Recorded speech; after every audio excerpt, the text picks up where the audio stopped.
السلام علیکم ورحمۃ اللہ وبرکاتہ۔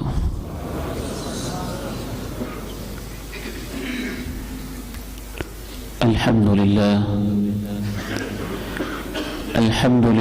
نحمده ونستعینه ونستغفره ونعوذ باللہ من شرور انفسنا ومن سیئات اعمالنا، اشہد ان لا الہ الا اللہ وحدہ لا شریک لہ واشہد ان محمدا عبدہ ورسولہ صلی اللہ علیہ وعلی آلہ وصحبہ وسلم۔ رب اشرح لی صدری ویسر لی امری واحلل عقدۃ من لسانی یفقہوا قولی، اما بعد فاعوذ باللہ السمیع العلیم من الشیطان الرجیم من ہمزہ ونفخہ ونفثہ۔ ان تجتنبوا کبائر ما تنہون عنہ نکفر عنکم سیئاتکم وندخلکم مدخلا کریما۔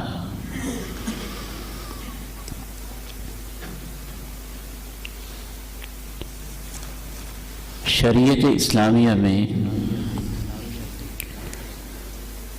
انسان سے جتنی بھی کوتاہیاں، لغزشیں، تقصیریں اور گناہ سرزد ہوتے ہیں، ان کی دو بنیادی اقسام ہیں۔ پہلی قسم کے گناہوں کو صغیرہ گناہ کہا جاتا ہے، چھوٹی چھوٹی غلطیاں، چھوٹے چھوٹے گناہ، صغیرہ کی جمع ہے صغائر۔ دوسری قسم کے گناہ بڑے بڑے گناہ، انہیں کبیرہ کہا جاتا ہے، اور کبیرہ کی جمع ہے کبائر۔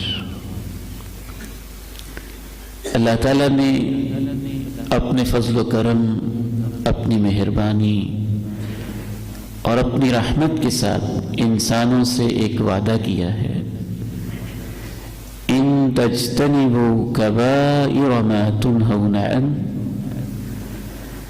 اگر تم ان بڑے بڑے گناہوں سے اجتناب کرو جن سے تمہیں منع کیا جا رہا ہے، نکفر عنکم سیئاتکم، ہم تمہاری چھوٹی چھوٹی برائیاں تم سے بالکل ہی مٹا کے ختم کر دیں گے، وَنُدْخِلْكُمْ مُدْخَلًا كَرِيمًا، نہ صرف یہ کہ برائیاں مٹائیں گے بلکہ تمہیں عزت والی جگہ کا داخلہ بھی عطا کریں گے۔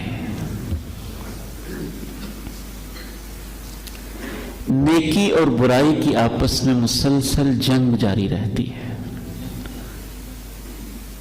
میرے اور آپ کے نفس میں،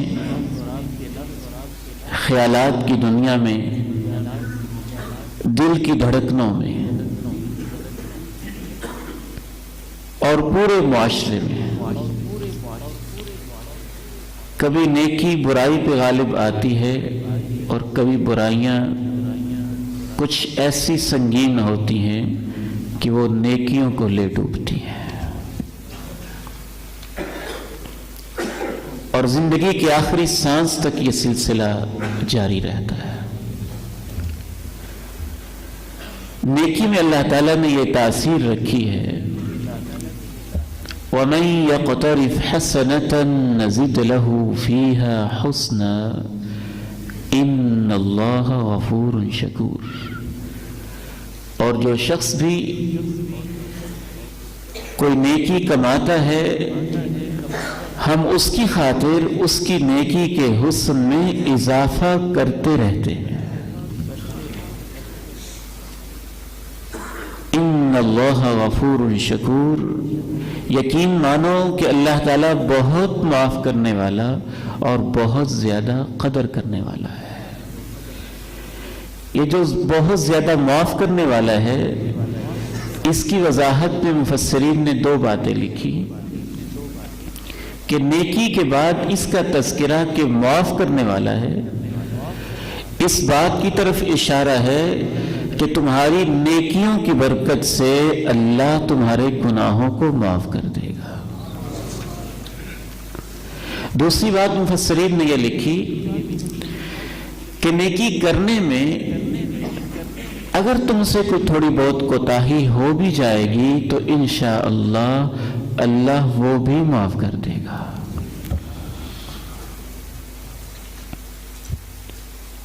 صحیح بخاری میں حدیث ہے، اللہ کے پیارے نبی علیہ الصلاۃ والسلام تشریف فرما ہے، ایک صاحب آپ کی خدمت میں حاضر ہو کے عرض کرتے ہیں، انی اصبت من امرأۃ قبلہ، انسانی طبیعت کی کمزوری کی وجہ سے راستے میں اے اللہ کے پیارے نبی کسی کی ماں، بہن، بیٹی، کسی کی عزت کے ساتھ مجھ سے ایک چھوٹی غلطی ہو گئی ہے۔ آپ علیہ الصلاۃ والسلام اس سے کہتے ہیں کہ تم نے نماز پڑھی ہے نا؟ جی پڑھی ہے۔ فرمایا اللہ نے اس نماز کی برکت سے تیری اس غلطی کو معاف کر دیا ہے۔ پھر آپ نے یہ آیت مبارکہ تلاوت کی، اقم الصلاة طرفی النہار وزلفا من اللیل ان الحسنات یذہبن السیئات۔ دن کے اطراف میں، شب کی تاریکی کے کچھ حصے میں نماز پوری اہتمام کے ساتھ قائم کرتے رہیے، کوئی شک نہیں یہ ایسی نیکیاں ہیں جو برائیوں کو ختم کر دیتی ہیں۔ کچھ نیکیاں ایسی ہیں جو چند گھنٹوں کے گناہ معاف کروا دیتی ہیں، کچھ نیکیاں ایسی ہیں ہفتے بھر کے گناہ معاف کروا دیتی ہیں، کچھ نیکیاں ایسی ہیں 1 سال کے گناہ ان سے معاف ہو جاتے ہیں، کچھ نیکیاں ایسی ہیں گزشتہ سال اور آئندہ سال کے ایڈوانس گناہ معاف ہو جاتے ہیں، اور کچھ نیکیاں ایسی ہیں کہ عمر بھر اور پوری زندگی کے گناہ معاف ہو جاتے ہیں۔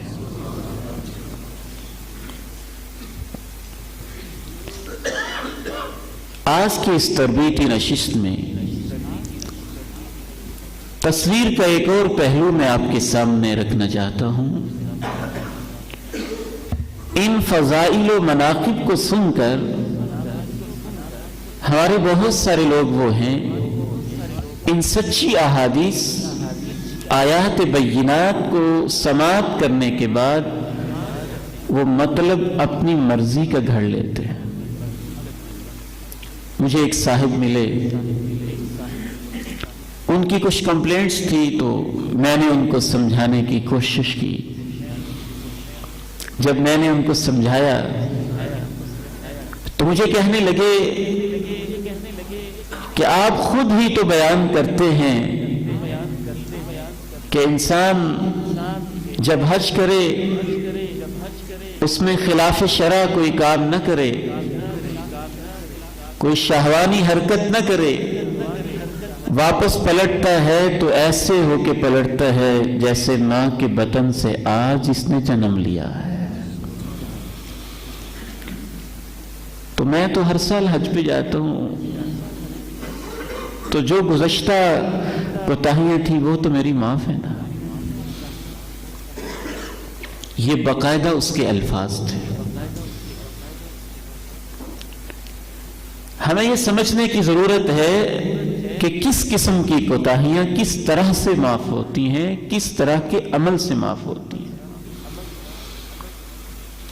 ایک صاحب بظاہر بہت پڑھے لکھے لگتے تھے، لاہور درس قرآن سے میں ایک دفعہ فارغ ہوا تو کہتے میں کوئی ضروری مسئلہ ڈسکس کرنا چاہتا ہوں تو میں آپ کے ساتھ بیٹھ سکتا ہوں. میں نے کہا تشریف لائیں.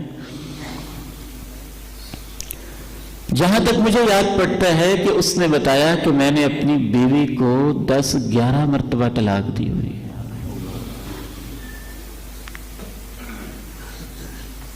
میں نے اس سے پوچھا کہ ابھی پھر وہ کہاں ہیں؟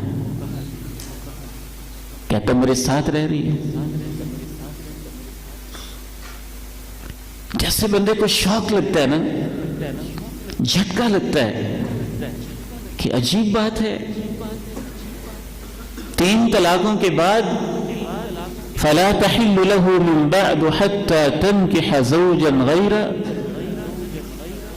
اور آپ اتنی طلاقیں دینے کے بعد بھی اسے پاس رکھے ہوئے ہیں. وہ تو آپ کے لیے غیر محرم ہے، آپ کے لیے قطعاً اس کے ساتھ رہنا جائز نہیں ہے، نہ اس کے لیے ایسی کوئی صورت ممکن ہے.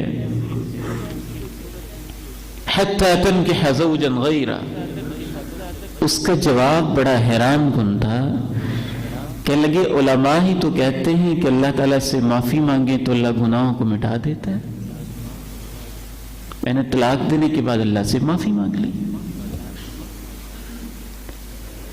ایسی ایسی غلط فہمیاں، ایسی ایسی گمراہیاں اور اس طرح کے من پسند مطالب، فضائل و مناقب کی احادیث کو سننے کے بعد انسانوں کے ذہن میں گردش کر رہے ہیں کہ سوسائٹی میں چلنے پھرنے سے اور لوگوں کے ساتھ ملاقات کرنے سے واضح ہوتا ہے کہ اس مسئلے کے بھی کچھ پہلو واضح کرنے کی ضرورت ہے. اس کا صرف ایک پہلو آج اللہ تعالیٰ کی توفیق سے میں آپ کے سامنے عرض کرنا چاہتا ہوں کہ صغائر کی یہ معافی بشرطے کہ بندہ کبائر سے اجتناب کرے، یقیناً اللہ تعالیٰ مہربان ہے. اور ہم سب اللہ سے یہ دعا گو ہیں کہ اللہ ہمیں بلا حساب ہی معاف فرما دے. لیکن بہرحال کچھ قواعد و ضوابط اس معاملے میں کلیئر ہو جانا ضروری ہے. سارے تو نہیں، چند بنیادی باتیں میں آپ کے سامنے رکھوں گا. سب سے پہلی بات تو یہ ذہن میں رکھیے، کوئی شک نہیں ہے کہ نیکی سے اللہ تعالیٰ اس کی برکت سے گناہوں کو معاف کرتا ہے. یہ تو ہمیں یاد ہے، لیکن کیا ہمیں یہ بھی یاد ہے کہ میرے دل میں اتنا خلوص تھا، میرا عقیدہ اتنا صالح تھا، میرا مال اتنا حلال تھا، اس نیکی میں اتباع کا ایسا جذبہ تھا اور قبولیت کہ وہ اس لیول اور اس درجے پہ پہنچ گئی تھی کہ واقعتاً ہی میری نیکی قبول ہوئی ہے. اہل ایمان بجائے اس کے کہ نماز پڑھنے کے بعد وہ کہیں کہ فجر سے لے کے ظہر تک جو کچھ میں نے کیا وہ تو معاف ہو گئے ہیں، اب ظہر کے بعد نئے سرے سے شروع کرتے ہیں، ان کو تو یہ خطرہ ہوتا ہے کہ میرے سجدے کیا اس لائق تھے کہ رب العالمین نے قبول کر لیے ہوں.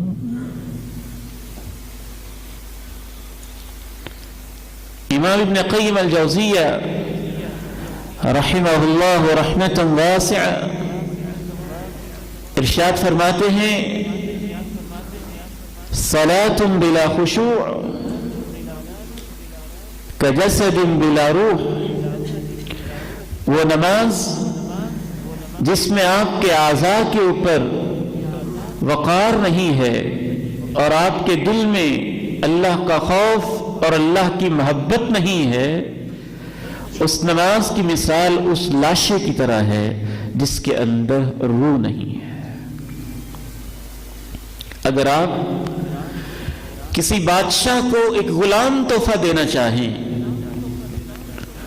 اور آپ بجائے اس کے کہ صحت مند غلام اس کی خدمت میں پیش کریں، کسی قبرستان سے کوئی لاش اٹھا کے، کوئی مری پڑی لاش بادشاہ سے کہیں میری طرف سے یہ تحفہ قبول کر لیں۔ وہ انسان ہے، اسے ضرورت بھی ہے، اس کا آپ کے ساتھ ضرورت مندانہ تعلق بھی ہے، تو وہ بھی اس تحفے کو قبول نہیں کرے گا۔ وہ جو اغنى الشرکاء، سب سے غنی، سب سے بے نیاز، سب سے اعلیٰ و بالا ہستی ہے، جب اس کی بارگاہ میں ہم اس طرح کا لاشا پیش کریں گے تو وہ کیسے قبول کرے گا؟ امام صاحب فرماتے ہیں کہ بعض دفعہ تو ہماری نمازیں ایسا ہی تحفہ ہوتی ہیں۔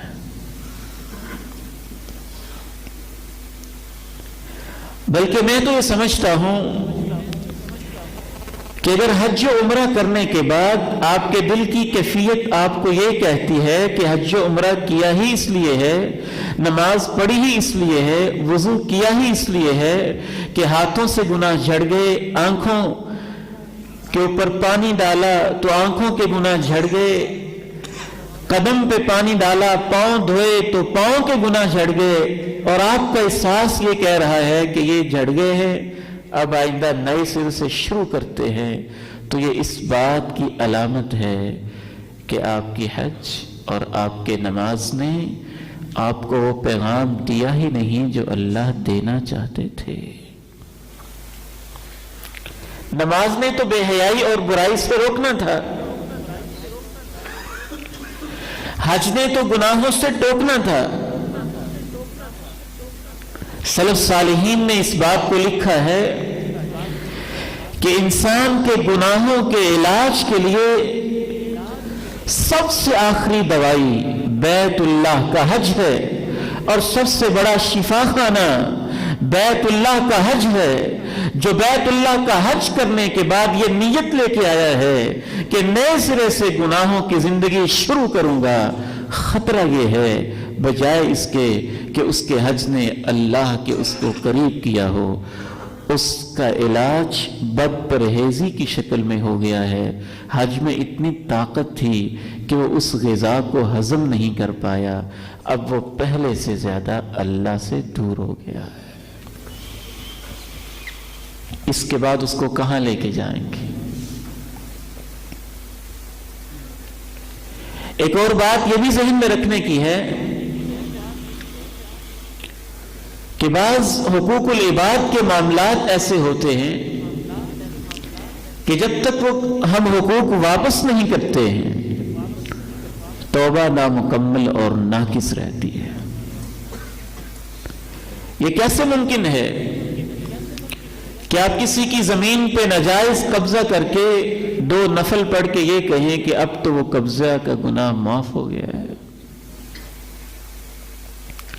ایک تیسری بات یہ بھی ذہن میں رکھنے کی ہے، جمہور اہل علم اور اکثر سلف صالحین کے نزدیک یہ جو ان فضائل سے گناہ معاف ہوتے ہیں، ذکر سے، نماز سے، روزے سے، حج سے، زکوٰۃ سے، تلاوت قرآن سے، قیام اللیل سے، تہجد سے،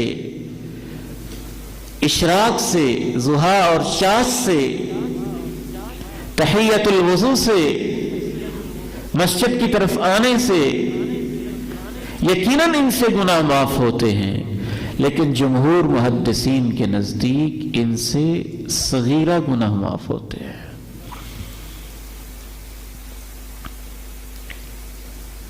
کیونکہ اللہ کے قرآن سے بھی یہ ثابت ہوتا ہے ان تجتنبوا کبائر ما تنہون عنہ نکفر عنکم سیئاتکم وندخلکم مدخلا کریما، اور بعض احادیث میں بھی یہ اضافہ موجود ہے، مجتنب الکبائر، نماز کی فضیلت آپ نے بیان کی اور فرمایا کہ اس سے گناہ معاف ہوتے ہیں بشرطے کہ کبیرہ گناہوں سے انسان بچے۔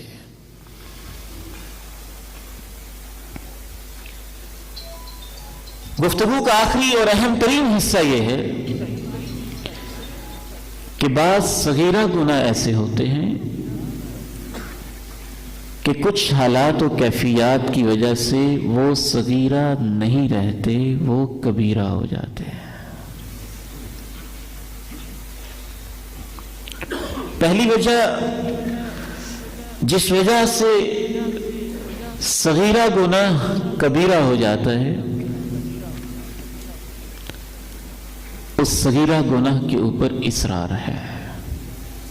بعض اہل علم کہتے ہیں کہ صرف اصرار ہی سے کبیرہ ہو جاتا ہے، اور بعض اہل علم کہتے ہیں کہ اصرار سے نہیں ہوتا، اصرار کے بعد جب اس کے دل کی یہ کیفیت ہو کہ وہ اسے گناہ سمجھتا ہی نہ ہو، باز آنے کے لیے تیار ہی نہ ہو، اس میں ندامت اور شرمندگی پائی ہی نہ جاتی ہو، تو اس کیفیت کی وجہ سے وہ کبیرہ ہو جاتا ہے۔ اللہ تعالیٰ نے اہل ایمان کی یہ علامت بیان کی ہے، وَالَّذِينَ إِذَا فَعَلُوا فَاحِشَةً أَوْ ظَلَمُوا أَنفُسَهُمْ ذكروا الله فاستغفروا لذنوبهم ومن يغفر الذنوب إلا الله ولم يصروا على ما فعلوا وهم يعلمون۔ جناب عبداللہ ابن عباس رضی اللہ تعالی عنہما سے امام طبری رحمہ اللہ اور ابن ابی حاتم نقل کرتے ہیں کہ ایک پوچھنے والے نے ان سے آ کے پوچھا کہ کبیرہ گناہ 7 ہیں؟ بعض اہل علم کی یہ رائے تھی کہ کبیرہ گناہ 7 ہیں صرف۔ اجتنبوا السبع الموبقات، جو اللہ کے پیغمبر نے 7 تباہ کن گناہ گنوائے، شرک، جادو کرنا، قتل کرنا، بہتان لگانا، میدان جہاد سے فرار اختیار کرنا، اس طرح کے کبائر گناہ جو آپ نے ایک حدیث میں گنوائے، اس نے یہ سمجھا کہ شاید وہ صرف 7 ہی ہیں، جبکہ یہ حقیقت نہیں ہے۔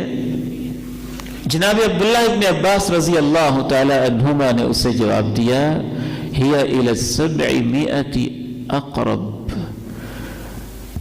ولا كبيرة مع الاستغفار ولا صغيرة مع الإصرار۔ کہا 7 نہیں 700 ہیں، اور ایک اصول مجھ سے لے کے چلے جاؤ، بندے سے کبیرہ گناہ ہو جائے، ندامت آ جائے، آنسو بہ پڑیں، دل پسیج جائے، اضطراب پیدا ہو جائے، معافی مانگ لے تو کوئی کبیرہ نہیں رہتا، اور صغیرہ گناہ ہو بندہ اس پہ اڑ جائے، ضد میں آ جائے، باصرار کرے، بتکرار کرے، بار بار کرے، جناب ابن عباس کہتے ہیں پھر کوئی صغیرہ نہیں رہتا ہے۔ شیخ الاسلام امام ابن تیمیہ رحمہ اللہ تعالی نے کبیرہ گناہوں کی گنتی کرنے کی بجائے ان کی علامات بتا دیں۔ ہر وہ گناہ جس کے بارے میں شریعت کہے کہ اس کی یہ حد ہے، جیسے حد سرقہ ہے، حد زنا ہے، حد حرابہ ہے، چوری کرنے والے کے ہاتھ کاٹ دو، زنا کرنے والے کو 100 کوڑے لگاؤ، شادی شدہ ہے تو رجم کرو، جس پر حد ہے وہ کبیرہ گناہ ہے۔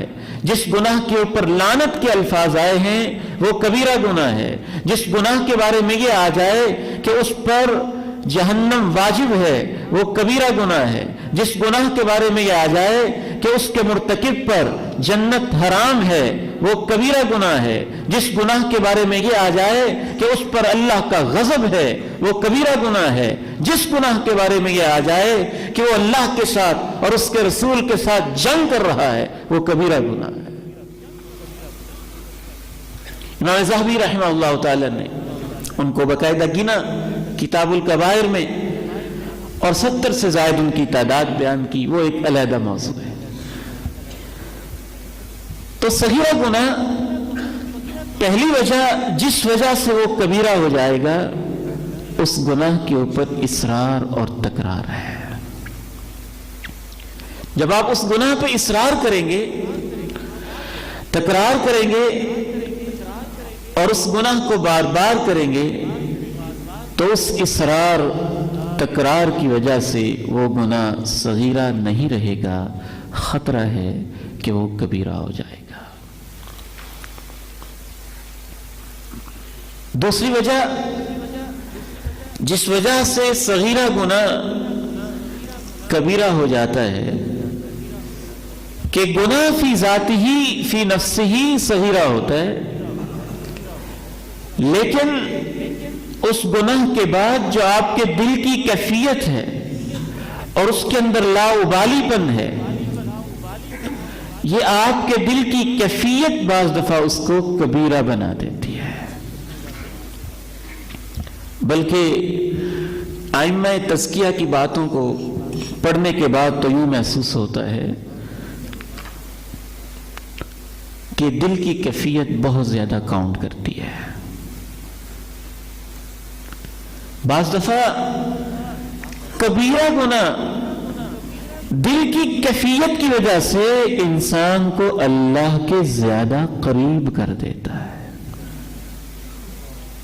امام ابن قیم الجوزیہ رحمہ اللہ تعالی ارشاد فرماتے ہیں کہ انسان سے کبیرہ گناہ کا ارتکاب ہو جائے اور کبیرہ گناہ کے ارتکاب کے بعد وہ جھکا رہے، شرمندہ رہے، ندامت کا مارا رہے، اس کا دل پسیجا سا رہے، اللہ کے سامنے اس کی عجب سی کیفیت رہے، اندر سے ٹوٹا رہے، جو اس کے دل کی یہ کیفیت ہوتی ہے، اس کیفیت کی وجہ سے، توبہ کی وجہ سے، انابت کی وجہ سے، رجوع اللہ کی وجہ سے، شرمندگی کی وجہ سے اور اس وعدے کی وجہ سے کہ آئندہ یا اللہ مجھ سے ایسا نہیں ہوگا، اللہ کو اس کے دل کی کیفیت اتنی پسند آتی ہے، اگر اس سے وہ گناہ نہ ہوا ہوتا تو شاید اللہ کے اتنا قریب نہ ہوا ہوتا۔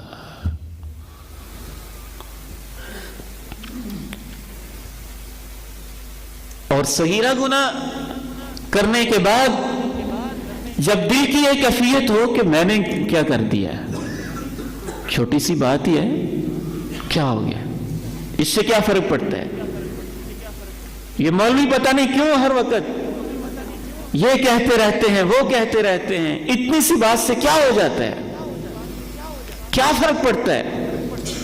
جب اس کے دل میں یہ کیفیت آ جائے کہ اللہ کی نافرمانی کو وہ معمولی سمجھ رہا ہو، رسول اللہ کی نافرمانی کو معمولی سمجھ رہا ہو اور اس گناہ کو کوئی اہمیت دینے کے لیے سرے سے تیار بھی نہ ہو، تو اس کیفیت کی وجہ سے بعض دفعہ وہ صغیرہ گناہ کبیرہ ہو جاتا ہے اور بعض دفعہ اس کا نتیجہ کبیرہ سے بھی خطرناک ہو جاتا ہے۔ ایک آدمی کو اللہ کے پیارے نبی علیہ السلام نے کہا کل بیمینک، دائیں ہاتھ سے کھاؤ۔ آپ کے خیال میں کوئی بائیں ہاتھ سے کھا کے اس نے کوئی کبیرہ گناہ کا ارتکاب تو نہیں کیا ہوگا نا، اس کو ایک بری عادت پڑی ہوئی تھی بائیں ہاتھ سے کھانا، کھا رہا تھا۔ اللہ کے پیارے نبی علیہ السلام نے فرمایا دائیں سے کھاؤ۔ اب اس کا گناہ بذات ہی تو صغیرہ تھا، لیکن اس کے دل کی یہ کیفیت کہ میں نے بائیں ہاتھ سے کھا لیا تو میں نے کیا جرم کر دیا، اور اللہ کے نبی کہہ رہے ہیں پھر بھی کوئی پرواہ نہیں، سمجھا رہے ہیں پھر بھی کوئی پرواہ نہیں۔ اس کیفیت کی وجہ سے جب اس نے تکبر دل میں پیدا کر کے کہا مجھ سے نہیں کھایا جاتا، اللہ کے پیارے نبی نے فرمایا لستطعت، اللہ کرے کہ تجھ سے نہ ہی کھایا جائے، پوری زندگی اپنا ہاتھ اٹھانے کے قابل نہیں رہا تھا۔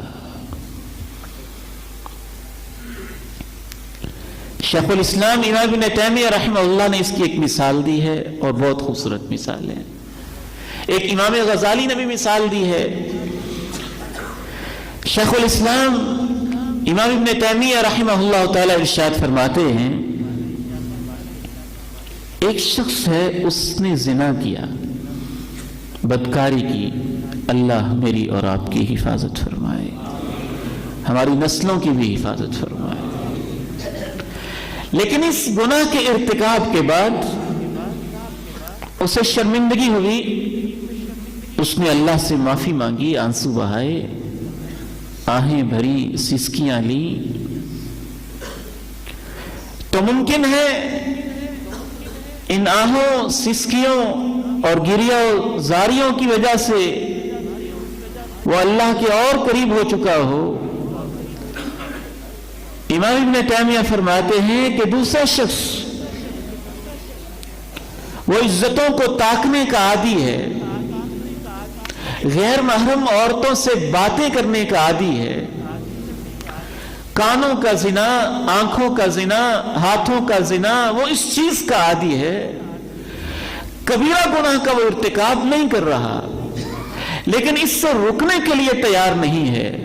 کبھی اس چوک میں کھڑا، کبھی اس چوراہے میں کھڑا، کبھی فلاں گلی کے کونے پہ کھڑا، کبھی فلاں گلی کے کونے پہ کھڑا، کبھی کسی کی عزت کو تاکتا ہے، کبھی کسی کی عزت کو تاکتا ہے۔ تو اس کی ان حرکتوں کی وجہ سے، مسلسل کرنے کی وجہ سے، اور پھر ان کی پرواہ نہ کرنے کی وجہ سے ممکن ہے اس کے 10-20 سال کی یہ حرکتیں اس ایک دفعہ بدکاری کرنے والے سے اللہ کے ہاں زیادہ جرم میں بڑھ جائیں، فوقیت حاصل کر جائیں۔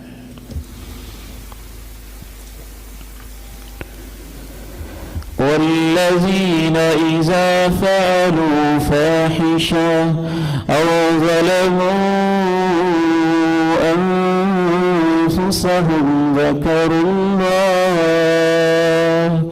فَاسْتَغْفَرُوا لِذُنُوبِهِمْ وَمَنْ يَغْفِرُ الذُّنُوبَ إِلَّا اللَّهُ وَلَمْ يُصِرُّوا عَلَى مَا فَعَلُوا وَهُمْ يَعْلَمُونَ۔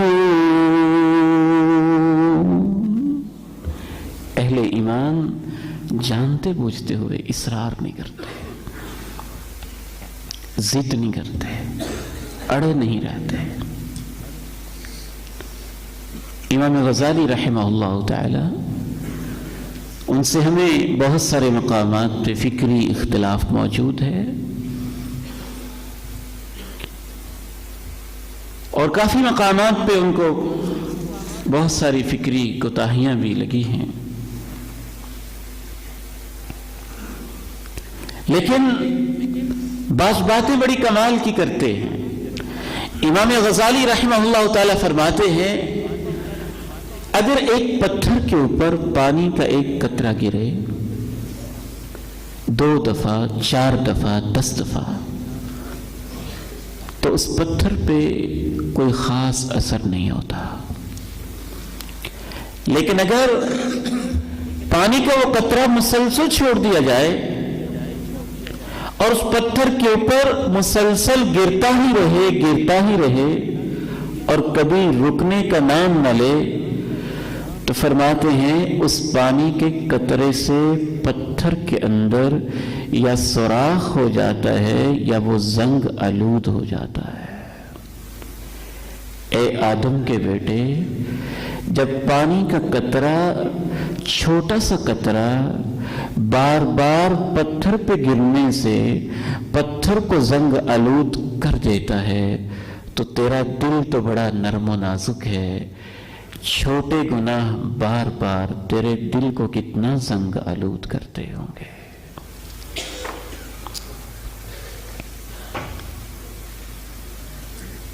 تو پہلی وجہ میں نے عرض کی، صغیرہ گناہ کبیرہ ہو جاتا ہے اصرار کی وجہ سے۔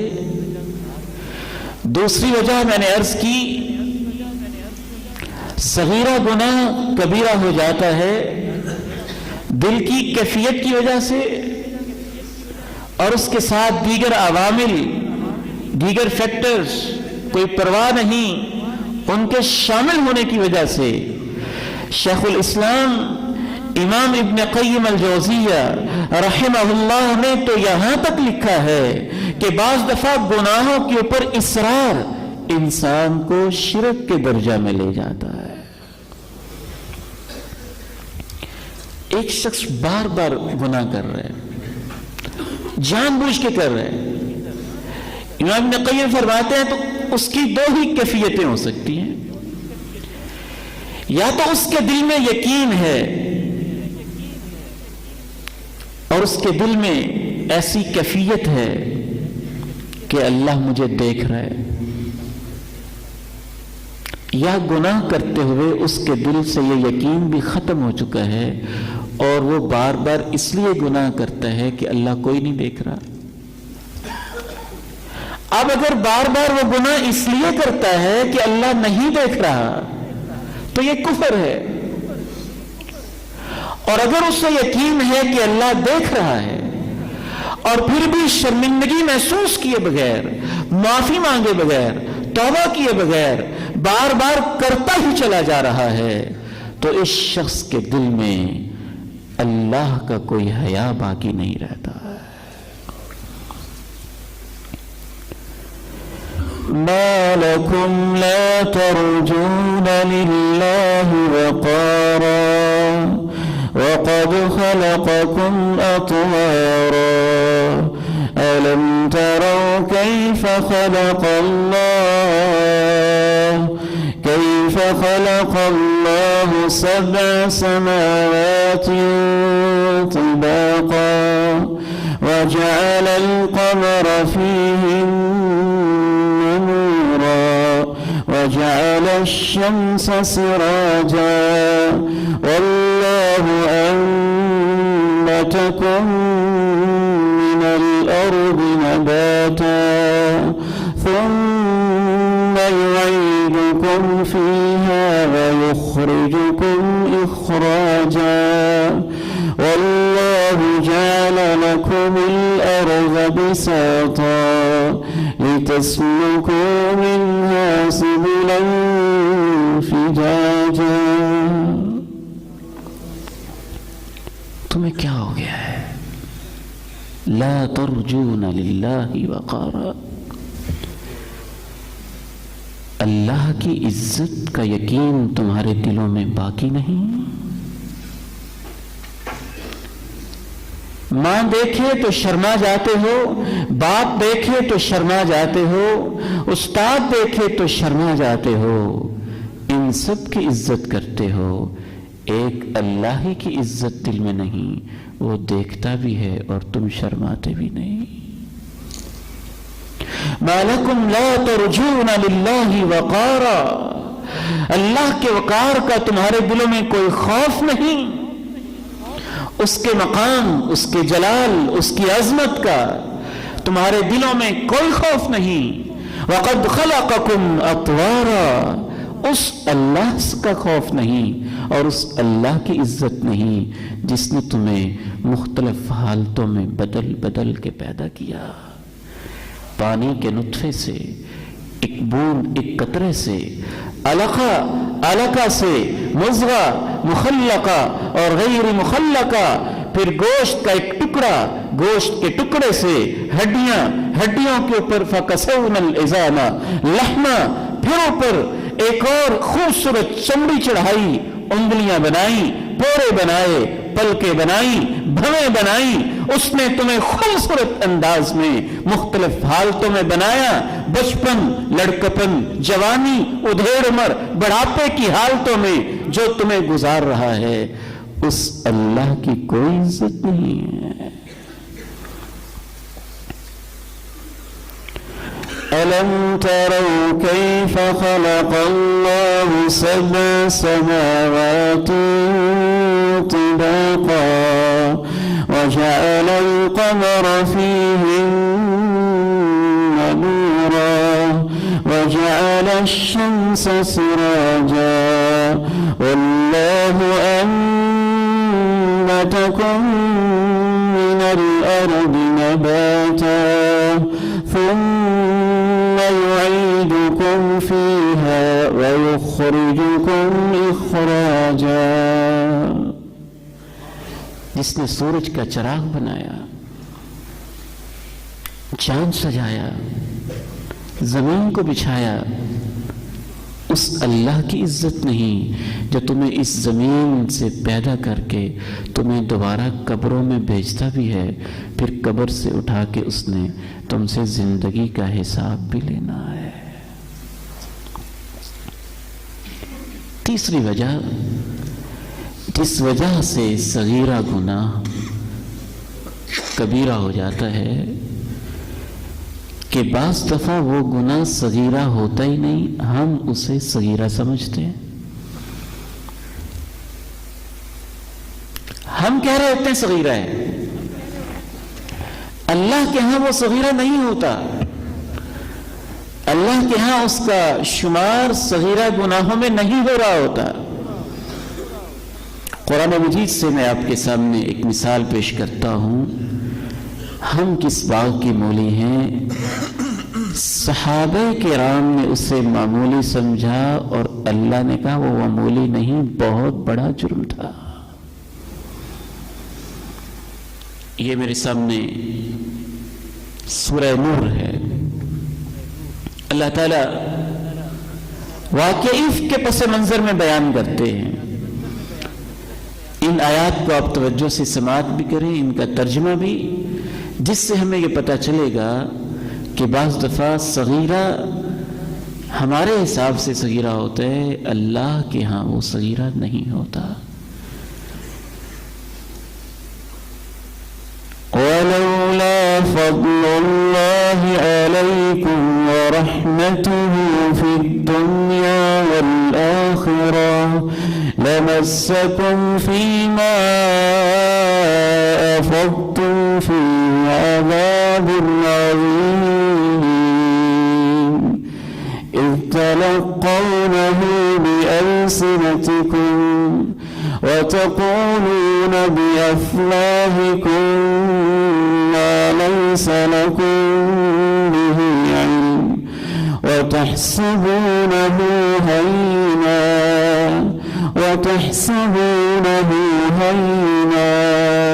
وهو عند الله عظيم۔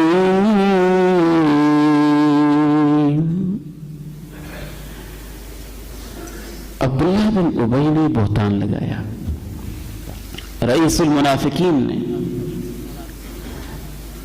بعض صحابہ نے اسے صرف آگے نقل کیا ہے۔ ممکن ہے صرف اتنا ہی کہا ہو کہ سنا ہے ماضی کے بارے میں منافق کیا کہہ رہے ہیں، سنا ہے ماضی کے بارے میں یہ باتیں ہو رہی ہیں، آپ کو پتا چلا ہے کہ ماضی کے بارے میں یہ باتیں ہو رہی ہیں، ان کے کردار پہ انگلیاں اٹھائی جا رہی ہیں۔ ممکن ہے صرف اتنے ہی الفاظ کہے ہوں۔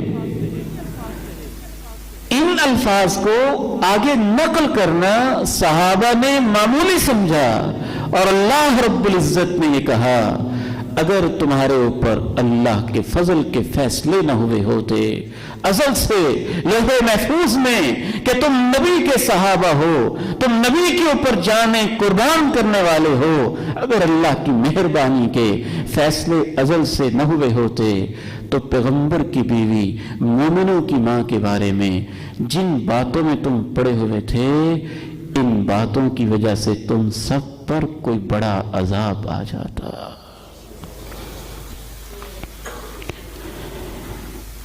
تلقونه بألسنتكم وتقولون بأفواهكم ما ليس لكم به علم وتحسبونه هينا وهو عند الله عظيم۔ تم اس بات کو نقل در نقل کر رہے تھے اپنی زبانوں سے، اور اپنے منہوں سے وہ کچھ کہہ رہے تھے جس کا تمہیں علم نہیں، تم اس سے معمولی سمجھ رہے تھے، اور اللہ کے نزدیک وہ بہت بڑا گناہ تھا، بہت بڑی بات تھی۔ آپ کے خیال میں یہ معمولی بات ہوگی؟ امام صاحب یہ کرتے ہیں، قاری صاحب یہ کرتے ہیں، عالم یہ کرتا ہے، فلاں مفتی یہ کرتا ہے، فلاں محتمم یہ کرتا ہے، فلاں ٹیچر یہ کرتا ہے، فلاں استاد یہ کرتا ہے، اور تم کیا جانو کہ تمہاری ان باتوں کے اثرات کتنے گہرے ہو رہے ہیں، لوگ دین سے کیسے دور ہو رہے ہیں، قرآن سے کیسے دور ہو رہے ہیں، حدیث سے کیسے دور ہو رہے ہیں۔ اس کو ایک اور پہلو کے طور پر بھی ہم بیان کر سکتے ہیں، اور اس کی ذالی شاخ کے طور پر اسے سمجھیں کہ بعض دفعہ وہ بات اللہ کے ہاں معمولی نہیں ہوتی، اور بعض دفعہ اس کے اثرات معمولی نہیں ہوتے، اثرات بڑے گہرے ہوتے ہیں۔ سیدہ عائشہ رضی اللہ تعالی عنہا تشریف فرما ہے، اتنی سی بات کہتی ہیں، انہا لقصیرہ، صفیہ تو ٹھگنی سی ہے، وہ چھوٹے سے قد والی ٹھگنی سی صفیہ۔ کیا تبصرہ کیا آپ نے؟ لقد قلت کلمہ لو مزجت بماء البحر لمزجته، عائشہ تو نے ایک ایسا بول بولا ہے، سمندر کے پانیوں میں ملا دیا جائے تو سمندر کے پانی بھی تیرے ایک بول سے خراب ہو جائیں گے۔ یہ کلمہ ان پہ غالب آ جائے گا۔ وہ ایک شخص نے کیا کہا تھا؟ واللہ لن یغفر اللہ لک، وہ متقی تھا، دوسرا گناہگار تھا، فتویٰ جڑ دیا، اللہ کی قسم تو کبھی معاف نہیں ہوگا۔ اللہ نے کہا اسے میں اپنی رحمت سے معاف کرتا ہوں، اور تو کون ہوتا ہے میری رحمت پہ پابندیاں لگانے والا؟ لقد تکلم بکلمہ اوبقت دنیاہ وآخرتہ۔ جناب ابو ہریرہ کہتے ہیں اس کے ایک بول نے اس کی دنیا بھی تباہ کر دی اور آخرت بھی تباہ کر دی۔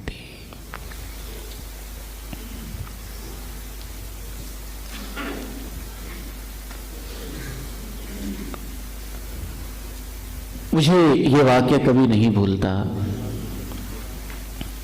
میں لاہور تھا، ایک بزرگ میرے پاس تشریف لائے، سفید داڑھی، چہرے پہ اینک، جسم کپ کپاتا، راشہ تاری،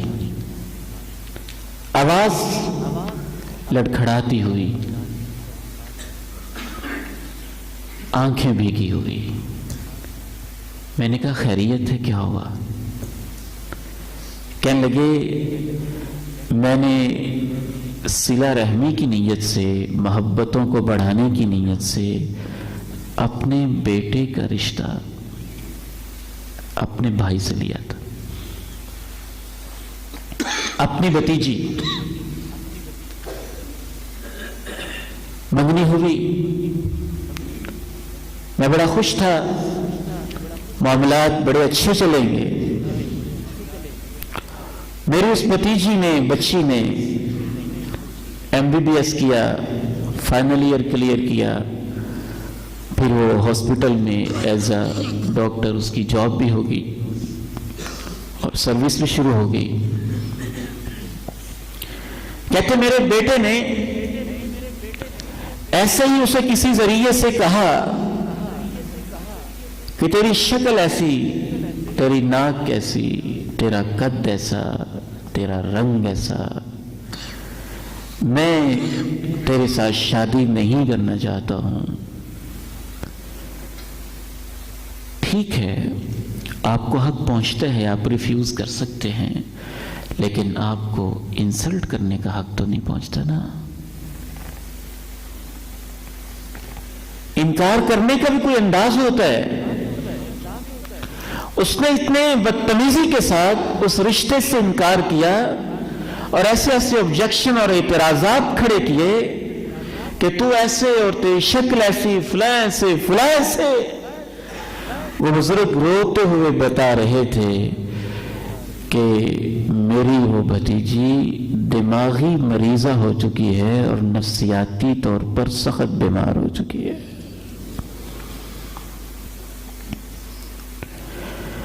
وَتَحْسَبُونَهُ هَيِّنًا وَهُوَ عِندَ اللَّهِ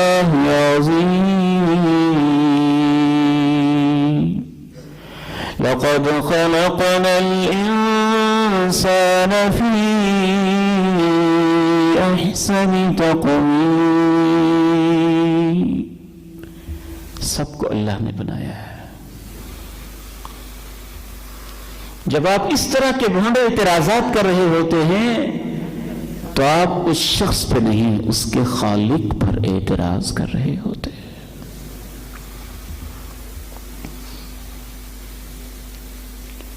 بعض دفعہ اس کے اثرات بڑے گہرے ہوتے ہیں. ایک شخص کسی حکمران کے پاس جاتا ہے اور اس کے سامنے دین کو بگاڑ کے پیش کرتا ہے. ایک آدھ مسئلہ بگاڑتا ہے اور اس ایک آدھ مسئلے کی تحریف جو اس نے حکمران کے پاس کی تھی اس کی وجہ سے حکمران اس کو قانون بنا دیتا ہے اور پورے معاشرے میں اس غلط مسئلے کو گمراہی کو نافذ کر دیتا ہے. تو اس کا ایک یہ والا بول اور غلط فتویٰ جو اس نے حکمران کی خوشی کے لیے دین میں تحریف کر کے اور دین کی تعلیمات کو آگے پیچھے کر کے اپنی طرف سے بنایا ہے، بعض دفعہ اسے 70 سال تک جہنم میں گراتا رہے گا، کیونکہ اس کے اثرات گہرے ہوئے ہیں. ان الرجل ليتكلم بالكلمة لا يلقي لها بالا يهوي بها في النار 70 خريفا. اس کی وضاحت میں محدثین نے ایک وجہ یہ بیان کی ہے کہ وہ اس نے بول حکمران کے پاس کہا، حکومت وقت کو خوش کرنے کے لیے کہا، مسئلہ اس نے بدل دیا، دین میں کوئی تحریف کر دی. تو آپ اس قسم کی چیزوں کے بارے میں اللہ کے پیغمبر کہتے ہیں بعض دفعہ انسان ایک بول ایسا بولتا ہے جس کی وجہ سے وہ 70 سال تک جہنم میں گرتا چلا جاتا ہے. آخری وجہ عرض کر کے میں چند منٹ میں انشاءاللہ اپنی بات کو مکمل کرتا ہوں. چوتھی اور آخری وجہ جس وجہ سے صغیرہ گناہ کبیرہ ہو سکتا ہے، اگر انفرادی طور پر دیکھا جائے تو گناہ صغیرہ ہوتا ہے، لیکن صغیرہ جمع صغیرہ جمع صغیرہ جمع صغیرہ جمع صغیرہ 10 صغیرہ صغیرہ ہیں، 20 صغیرہ صغیرہ ہیں، 40 ہو گئے صغیرہ ہیں، 49 ہو گئے صغیرہ ہیں، 50 ہو گئے خطرے میں پڑ گئے، اور 50 سے ایک جب اوپر جائے گا تو باقی 50 کے ساتھ مل کر ان صغیرہ کا اثر کبیرہ والا ہو جائے گا.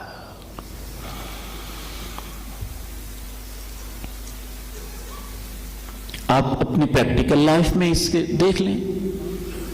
ایک آدمی آپ کو ایک دفعہ معمولی سا کوئی پریشانی دیتا ہے، آپ کہتے ہیں خیر ہے، پھر دوسری دفعہ، پھر تیسری دفعہ، پھر 10 دفعہ، پھر 20 دفعہ، پھر 40-50 دفعہ، آخر آپ ایک دن پھٹ پڑتے ہیں. دیکھنے والے کہتے ہیں چھوٹی سی بات پہ یار اتنا بڑا ریئیکشن. اصل میں وہ چھوٹی سی بات چھوٹی ہی تھی، لیکن جب اس کی ماضی کو ساتھ ملا کے دیکھا کہ پہلے بھی 50 دفعہ یہ ایسے کر چکا ہے تو ہمارے احساسات میں اور طرح کے اثرات پیدا کرتی ہے.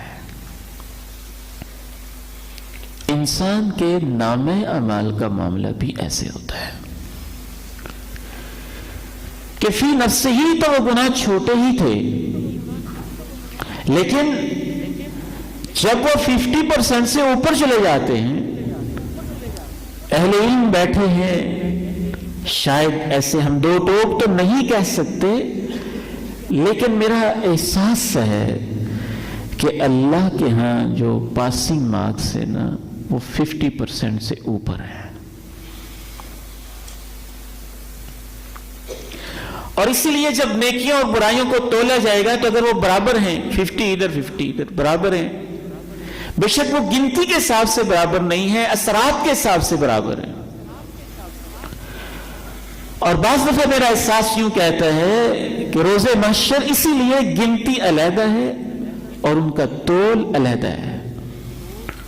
نامہ اعمال میں احصاء ہے، گنتی ہے، ٹوٹل کاؤنٹنگ ہے، لیکن میزان میں ان کا تول ہے۔ تو جب تول میں برابر ہو گئے تو مقام اعراف 50 سے کم رہے، تو عیشت الراضیہ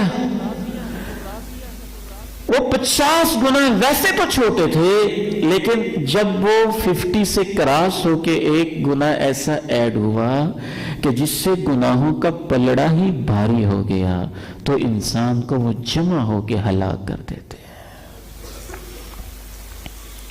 اللہ کے پیارے نبی صلی اللہ علیہ وسلم ارشاد فرماتے ہیں، ایاکم ومحقرات الذنوب،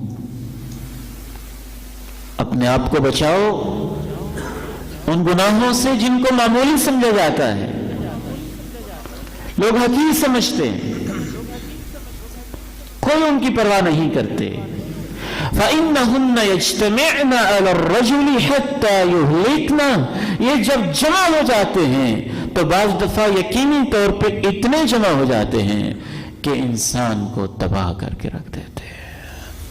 ثُمَّ ضَرَبَ لَهُنَّ مَثَلًا كَمَثَلِ قَوْمٍ، پھر آپ نے ایک مثال بیان کی کہ ان کی مثال ایسے ہی ہے جیسے کچھ لوگوں نے ایک صحرا میں قیام کیا، وہ کھانا پکانا چاہتے تھے اور ان کے پاس آگ کا الاؤ بھڑکانے کے لیے لکڑیاں نہیں تھی۔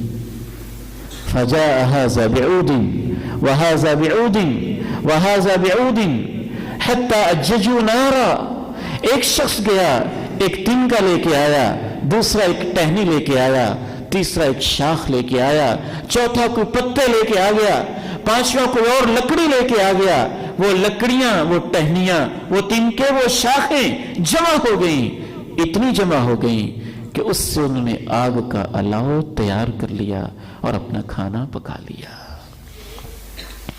کیا مطلب ہے کہ جو چھوٹے چھوٹے گناہ ہوتے ہیں انفرادی طور پر چھوٹے ہوتے ہیں، لیکن بعض دفعہ ایک گناہ، پھر دوسرا، پھر تیسرا، پھر 40، پھر 50 جب زیادہ جمع ہو جاتے ہیں تو یہ جمع ہو کر جہنم کے الاؤ کو بھڑکا دیتے ہیں۔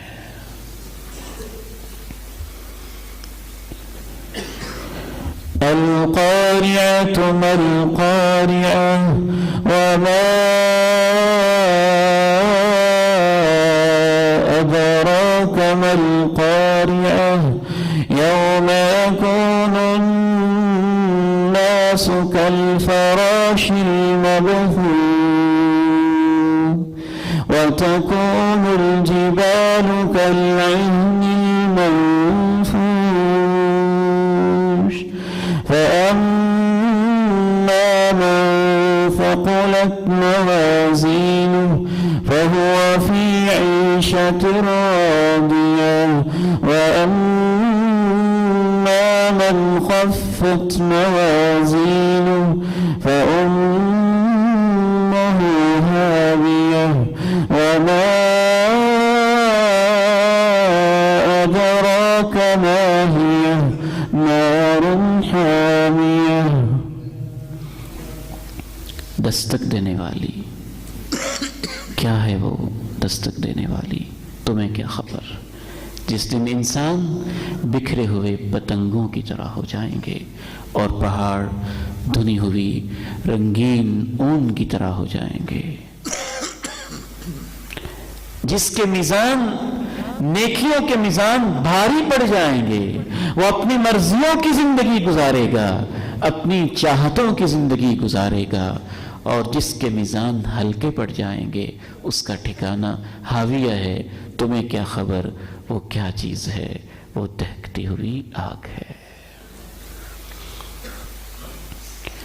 والذین اذا فعلوا فاحشة او ظلموا انفسهم ذكروا الله فاستغفروا لذنوبهم ومن يغفر الذنوب إلا الله ولم يصروا على ما فعلوا وهم يعلمون۔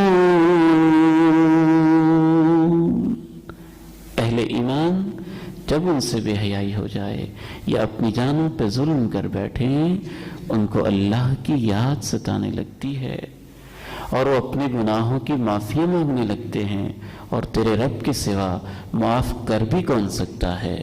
وَلَمْ يُصِرُّوا عَلَى مَا فَعَلُوا وَهُمْ يَعْلَمُونَ، وہ جانتے بوجھتے ہوئے اپنی غلطیوں پر اصرار اور ضد اور تکرار نہیں کرتے ہیں۔ اللہ تعالیٰ مجھے اور آپ کو عمل کی توفیق عنایت فرمائے۔ وآخر دعوانا ان الحمد للہ رب العالمین۔